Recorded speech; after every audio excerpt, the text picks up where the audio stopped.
Qytetarët e Strugës kanë 3 javë pa ujë për pije pasi u ndot burimi furnizues në fshatin Shumë për shkak se afër rezervuarit një kompani po kryente punimet. Kryetari i Strugës me ndyqyra thotë se problemi është i vjetër, por udhëheqësia paraprake e komunës e ka fshehur.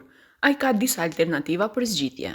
Sigurisht do të marrim masa të tjera, ne nuk mundemi në mënyrë profesionale të marrim masa si unë si kryetar, sigurisht që të marrim masa të tjera në mënyrë mekanike që të shfrytëzojmë gaburimet e belicës të cilët janë të pastra dhe shpresoj që do të ketë restriksione ose do të shohim që në mënyrë me orare të punohet që të kenë qytetarët për të pirë. Duke ditur se pjesa dërmuese e qytetarëve përdorin ujë të blerë për fat të keq, duke ditur që edhe vite më herët ka qenë uji jo i përshtatshëm për pije.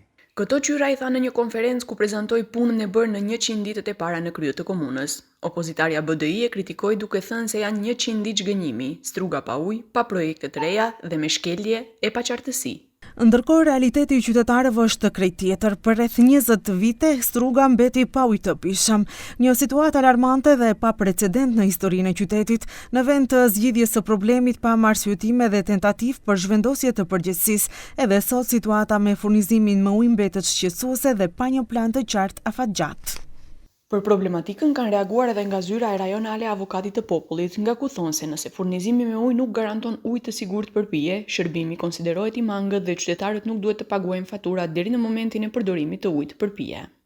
Është e papranueshme që qytetarët të blejnë ujë të ambalazhuar me shpenzimet e tyre, të përballen me rrezik potencial shëndetësor dhe njëkohësisht të paguajnë faturë të plotë për shërbim që nuk është funksional sipas qëllimit bazë. Kryetari i Strugës qyra siguroi se qytetarët nuk do t'i paguajnë faturat e muajit shkurt.